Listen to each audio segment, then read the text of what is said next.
ஓம் சாந்தி. அவ்யக்த முரளி 31/5/1972.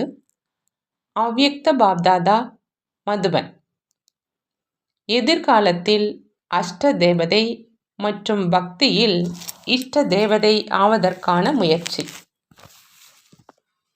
பாப்தாதா கேட்குறாங்க, உங்களை எப்பொழுதும் சிவசக்தி என்று புரிந்து ஒவ்வொரு காரியமும் செய்கிறீர்களா? தன்னுடைய அலங்காரம் மற்றும் அஷ்ட கைகளுடைய மூர்த்தி எப்பொழுதும் தன்னுடைய எதிரில் இருக்குதா? அஷ்ட கைகள் உள்ளவர் என்றால் அஷ்ட சக்திகள் உள்ளவர். அப்படி எப்பொழுதும் தன்னுடைய அஷ்ட சக்தி சொரூபம் தெளிவான ரூபத்தில் தென்படுதா? சிவமய சக்திகள் என்பது சக்திகளின் மகிமையாக இருக்குது. அப்படி சிவபாபாவின் நினைவில் எப்பொழுதும் இருக்கிறீர்களா? சிவன் மற்றும் சக்தி இருவருக்கும் சேர்ந்தே மகிமை செய்கிறாங்க. எப்படி ஆத்மா மற்றும் உடல் இரண்டும் சேர்ந்தே இருக்குது. எதுவரை இந்த உலகத்தில் வாழ்க்கை இருக்குதோ அதுவரை பிரிய முடியாது. அதே மாதிரி சிவன் மற்றும் சக்தி இருவருக்குமே அந்த அளவு ஆழமான சம்பந்தம் இருக்குது. இதைத்தான் சிவசக்தி இணைந்த நிலை என்று மகிமை செய்கிறாங்க. அப்படி எப்பொழுதும் சேர்ந்திருப்பேன் அனுபவத்தை செஞ்சிருக்கீங்களா? அல்லது மகிமை மட்டும்தான் இருக்குதா? யாரும் எப்பொழுதும் இந்த சேர்ந்திருப்பதை உடைக்க முடியாத, அழிக்க முடியாத அளவுக்கு அந்த மாதிரி சேர்ந்திருக்கணும். அந்த மாதிரி அனுபவம் செய்து கொண்டே எப்பொழுதும் சிவமய சக்தி சொரூபத்தில் நிலைத்திருந்து கொண்டே நடந்தீங்கன்னா ஒரு பொழுதும் இருவரின் இணைந்த லைப்பின் உறுதியில் மாயா தடை ஏற்படுத்த முடியாது. 2 பேர் 10 பேருக்கு சமம் என்று பழமொழி கூட இருக்கு. அப்படி எப்பொழுதும் சிவன் மற்றும் சக்தி இரண்டும் சேர்ந்து விடுவதால் அந்த மாதிரி சக்தியின் எதிரில் யாரும் எதுவும் செய்ய முடியுமா? இந்த இரட்டை சக்திகளின் எதிரில் வேறு எந்த சக்தியும் போரிட முடியாது மற்றும் தோல்வி அடைய செய்ய முடியாது. ஒருவேளை தோல்வி ஏற்படுது அப்படின்னா, மாயாவனுடைய முற்றுகை ஏற்படுதுன்னா, அந்த நேரம் சிவசக்தி சொரூபத்தில் நிலைச்சிருக்கீங்களா? தன்னுடைய அஷ்டசக்தி நிரம்பிய சம்பூர்ண சொரூபத்தில் நிலைச்சிருக்கீங்களா? அஷ்ட சக்திகளிலிருந்து ஒருவேளை ஏதாவது ஒரு சக்தியின் குறை இருக்குது என்றாலும் அஷ்ட கைகளுடைய சக்திகளுக்குரிய மகிமை என்ன இருக்குதோ அது இருக்க முடியுமா? நான் எப்பொழுதும் அஷ்ட கைகளுடைய சிவசக்தி ஆகி நடந்து கொண்டிருக்கின்றேனா என்று உங்களை நீங்களே எப்பொழுதும் சோதிங்க. யார் எப்பொழுதும் அஷ்ட சக்திகளை தாரணை செய்கிறாங்களோ அவங்க தான் அஷ்ட தேவதையில் வர முடியும். ஒருவேளை தன்னுள் ஏதாவது சக்தியின் குறையின் அனுபவம் உள்ளது அப்படின்னா அஷ்ட தேவதையில் வருவது கடினம். மேலும் அஷ்ட தேவதை முழு உலகத்துக்காக இஷ்ட ரூபத்தில் மகிமையும் செய்யப்படுறாங்க மற்றும் பூஜிக்கவும் படுறாங்க. அப்படி பக்தி மார்க்கத்தில் இஷ்ட தேவதை ஆகணும் அல்லது எதிர்காலத்தில் அஷ்ட தேவதை ஆகணும் அப்படின்னா அஷ்ட சக்திகளை எப்பொழுதும் தன்னுள் தாரணை செய்து கொண்டே இருங்க. இந்த சக்திகளின் தாரணையினால இயல்பாக மற்றும் சுலபமாக 2 விஷயங்களை அனுபவம் செய்வீங்க. அந்த 2 விஷயங்கள் எது? எப்பொழுதும் தன்னை சிவசக்தி மற்றும் அஷ்ட புஜங்கள் உள்ளவர் மற்றும் அஷ்ட சக்தி உடையவர் என்று புரிந்து கொள்றதுனால ஒன்று எப்பொழுதும் சேர்ந்திருப்பதின் நிலையை அனுபவம் செய்வீங்க. மற்றொன்று எப்பொழுதும் தன்னுடைய நிலையை சாட்சியாக இருப்பதாக அனுபவம் செய்வீங்க. ஒன்று துணையாக இருப்பது, இன்னொன்று சாட்சியாக இருப்பது. இந்த 2ம் அனுபவம் ஆகும். இதுதான் வேறு வார்த்தைகளில் சாட்சி நிலை, அதாவது விதைரூப நிலை என்று சொல்லப்படுது. மேலும் துணையாக இருக்கிற நிலையின் அனுபவம் என்றால் அவ்யக்த நிலையின் அனுபவம். அஷ்ட சக்திகளை தாரணை செய்வதனால இந்த 2 நிலைகளின் அனுபவம் எப்பொழுதும் சுலபமாக மற்றும் இயல்பாகவே செய்வீங்க. யாராவது சாக்காரத்தில் துணையாக இருப்பது போல் அனுபவம் செய்வீங்க. பிறகு ஒரு பொழுதும் தன்னுள் தனிமை மற்றும் பலகீனம் அனுபவம் ஆகாது. இந்த முறையில் எப்பொழுது சர்வ சக்திவான் சிவன் மற்றும் சக்தி இரண்டின் நினைவிருக்குது என்றால் அனைத்து காரியங்களையும் செய்து கொண்டே எப்படி சாக்காரத்தில் துணையாக இருக்கிறாங்க மற்றும் கையோடு கைகோர்த்து செல்றாங்க, அந்த மாதிரி முற்றிலும் அனுபவம் ஏற்படும். கையோடு கை சேர்த்து துணையோடு துணையாக இருந்து அப்படின்னு பாடப்படுது தான் இல்லையா? துணை என்றால் புத்தியினுடைய லைப்பு மற்றும் எப்பொழுதும் தன்னுடன் ஸ்ரீமத் என்ற கை இருப்பதாக அனுபவம் செய்வது. எப்படி யார் மீதேனும் வேறு யாருடைய கை இருக்குதுன்னா அவங்க பயமின்றி சக்தி ரூபமாகி எந்த ஒரு கடினமான செயலையும் செய்வதற்கு தயாராக ஆயிடுறாங்க. இதே முறையில் எப்போ ஸ்ரீமத் என்ற கையை எப்பொழுதும் தன் மீது அனுபவம் செய்கிறீங்கன்னா எந்த ஒரு கடினமான சூழ்நிலை மற்றும் மாயாவின் தடைகளை கண்டு பயப்பட மாட்டீங்க. கையின் உதவினால் தைரியத்துடன் எதிர்கொள்வதை சுலபமாக அனுபவம் செய்வீங்க. இதற்காக படங்களில் பக்தன் மற்றும் பகவானின் ரூபமாக என்ன காண்பிக்கிறாங்க? சக்திகளின் படங்களையும் பார்த்தீங்க என்றால் வரதான கையை பக்தர்களின் மீது இருப்பதாக காண்பிப்பாங்க. தலை மீது கை இருப்பதாக காண்பிப்பாங்க. இதனுடைய அர்த்தமே இதுதான்.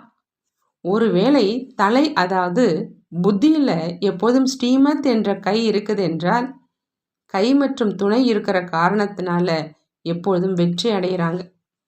அந்த மாதிரி எப்பொழுதும் துணை மற்றும் கையின் அனுபவம் செய்கிறீங்களா? எவ்வளவுதான் பலகீனமான ஆத்மாவாக இருந்தாலும் ஒருவேளை துணையாக இருப்பவர் சர்வ சக்திவான் என்றால் பலகீனமான ஆத்மாவிலும் பலம் தானாகவே நிரம்பிடுது. எவ்வளவுதான் பயங்கரமான இடமாக இருந்தாலும் உடன் இருப்பவர் மாவீரன் என்றால் எப்படிப்பட்ட பலகீனமானவரும் மாவீரன் ஆகிடுவாங்க. பின்பு ஒருபொழுதும் மாயாவிடம் பயப்பட மாட்டாங்க.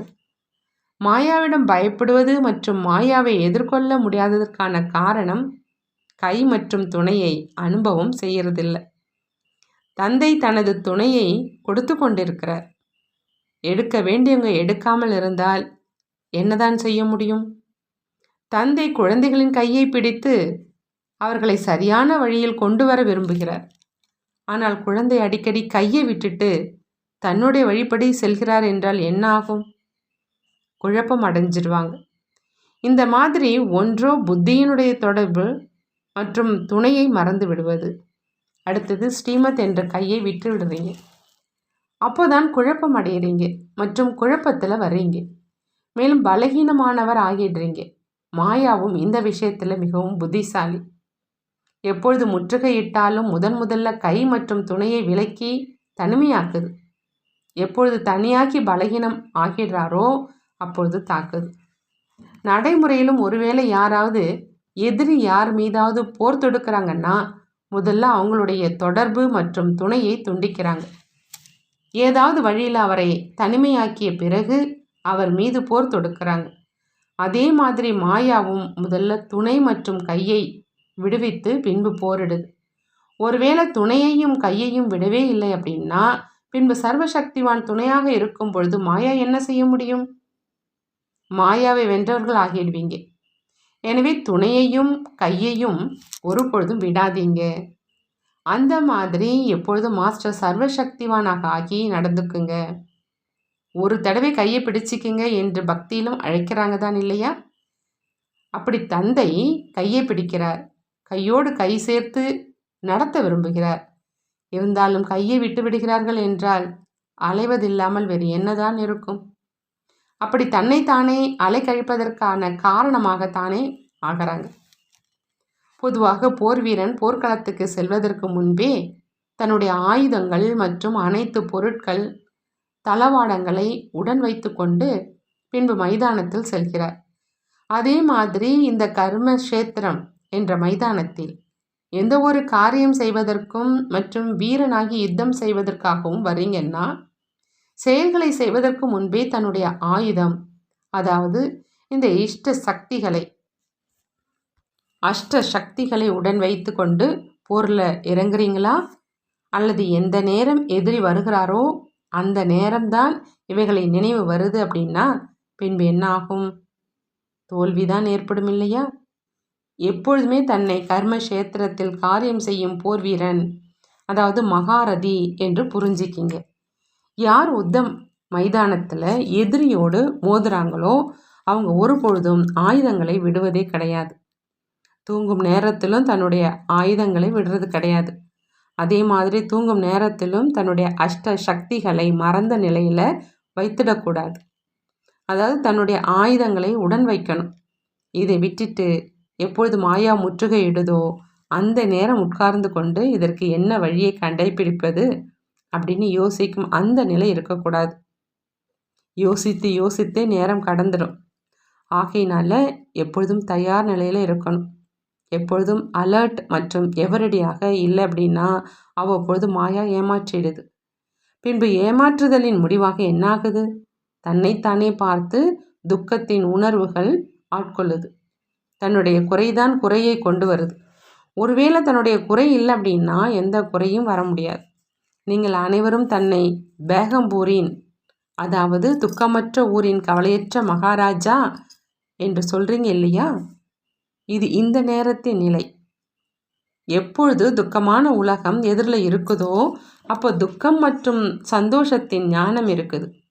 ஆனால் துக்க உலகம் இருக்கின்ற போதும் அந்த நிலையில் நீங்கள் எப்பொழுதும் இருக்கிறீங்க.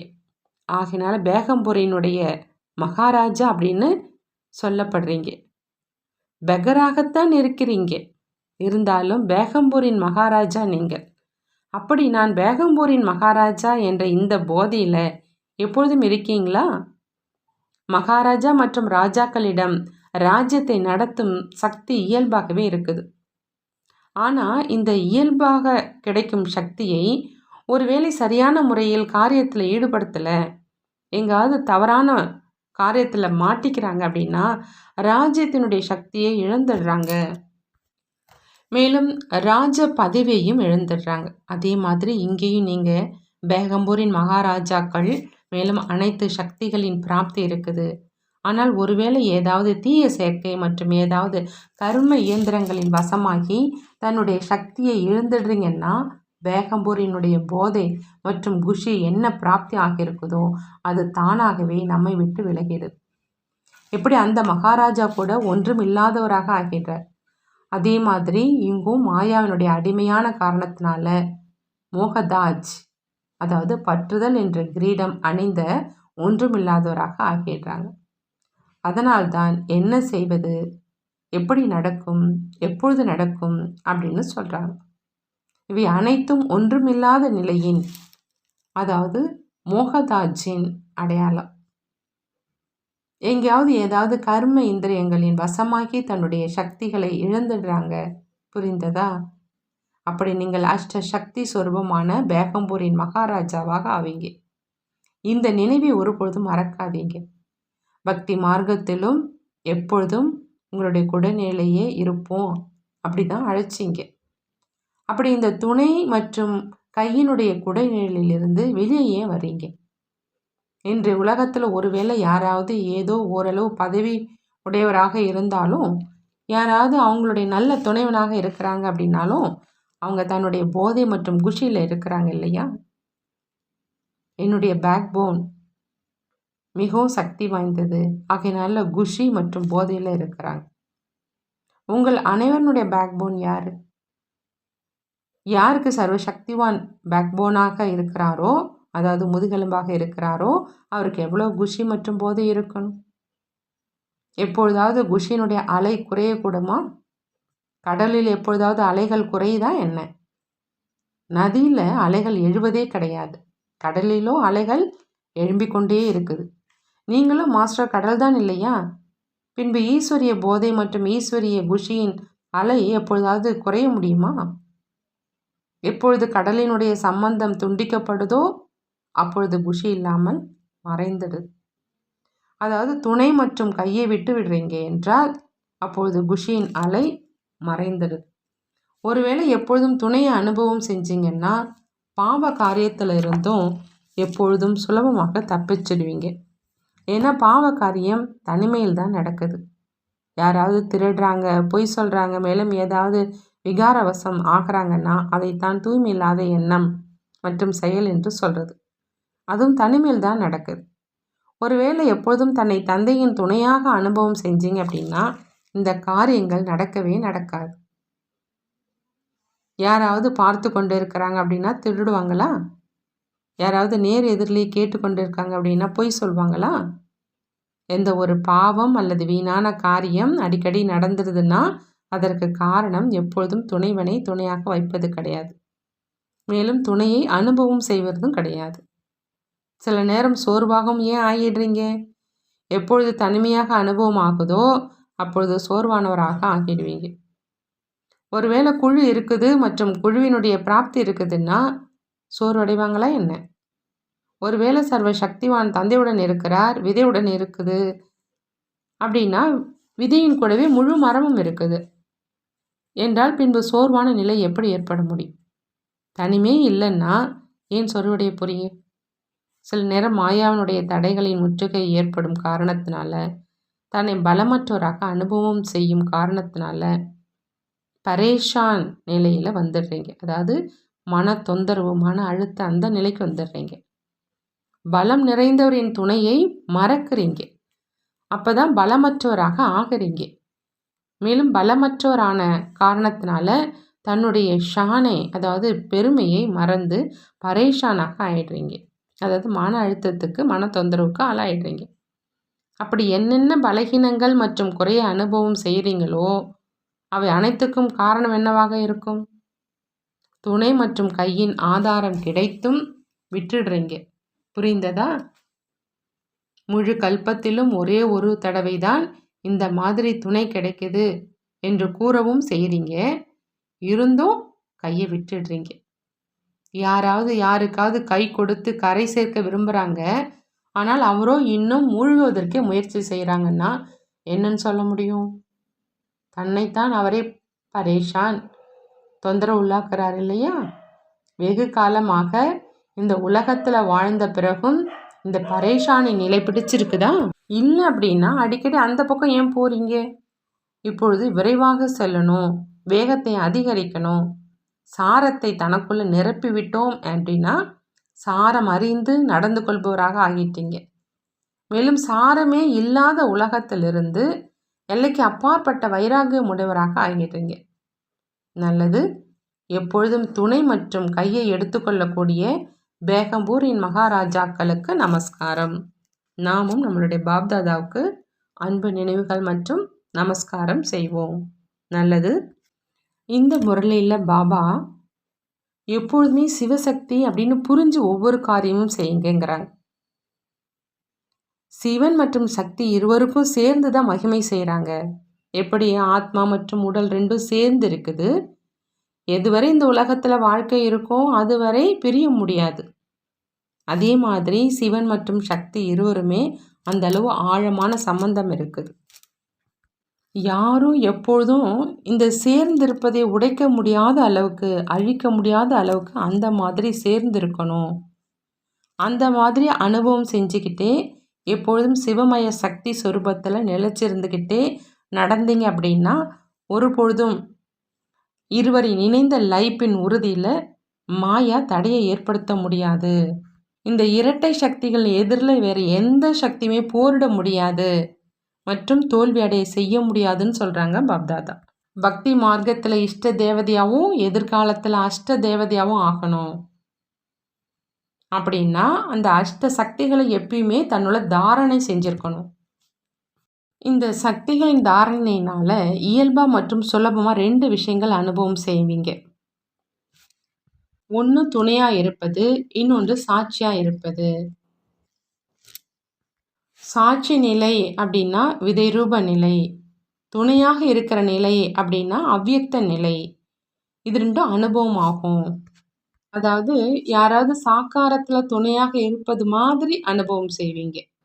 பிறகு ஒருபோதும் தன்னுள்ள தனிமை மற்றும் பலகீனம் அனுபவமே ஆகாதுன்னு சொல்கிறாங்க பாப்தாதா. துணை அப்படின்னா புத்தியினுடைய லைப்பு மற்றும் எப்பொழுதும் தன்னுடைய ஸ்ரீமத்துங்கிற கை இருப்பதா உங்களுக்கு அனுபவம் ஆகும்.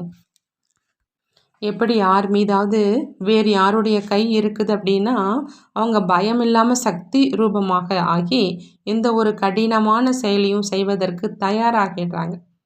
இதே மாதிரி எப்போதும் ஸ்ரீமத்துங்கிற கையை எப்போதும் தன் மீது அனுபவம் செஞ்சீங்கன்னா எந்த ஒரு கடின சூழ்நிலை மற்றும் மாயவனுடைய தடைகளை கண்டு நீங்கள் பயப்பட மாட்டீங்க. எவ்வளவுதான் பலகீனமான ஆத்மாவாக இருந்தாலும் ஒருவேளை துணையாக இருக்கிறவங்க சர்வ சக்திவான் அப்படின்னா பலகீனமான ஆத்மாக்களை கூட பலம் தானாகவே நிரம்பிடுது. ஆகினால துணையையும் கையையும் ஒரு பொழுதும் விட்டுடாதீங்கன்னு சொல்கிறாங்க பாபா. முழு கல்பத்திலும் ஒரே ஒரு தடவை தான் இந்த மாதிரி கையும் துணையும் கிடைக்கிது. உங்கள் அனைவருடைய பேக் போனாக இருக்கிறது சர்வ சக்திவான். அப்போது நீங்கள் எவ்வளோ குஷியாக போதையாக இருக்கணும். நீங்கள் மாஸ்டர் கடல் ஆகினால ஈஸ்வரிய போதை மற்றும் ஈஸ்வரிய குஷியினுடைய அலைகள் எப்பொழுதும் குறையாமல் இருக்கணும். எப்போ கடலினுடைய சம்பந்தம் எப்பொழுதுமே துண்டிக்கப்படாமல் இருக்கணும். அதாவது துணை மற்றும் கையை விட்டுவிடாமல் இருக்கணும். எப்பொழுதும் துணைவனை துணையாக வச்சு அந்த துணையை அனுபவம் செஞ்சுக்கிட்டே இருங்க. அப்போ எதிர்காலத்தில் அஷ்ட தேவதையாகவும் பக்தியில் இஷ்ட தேவதையாகவும் நீங்கள் ஆவீங்கன்னு சொல்கிறாங்க பாப்தாதா. நல்லது. ஓம் சாந்தி. நன்றி பாபா, நன்றி.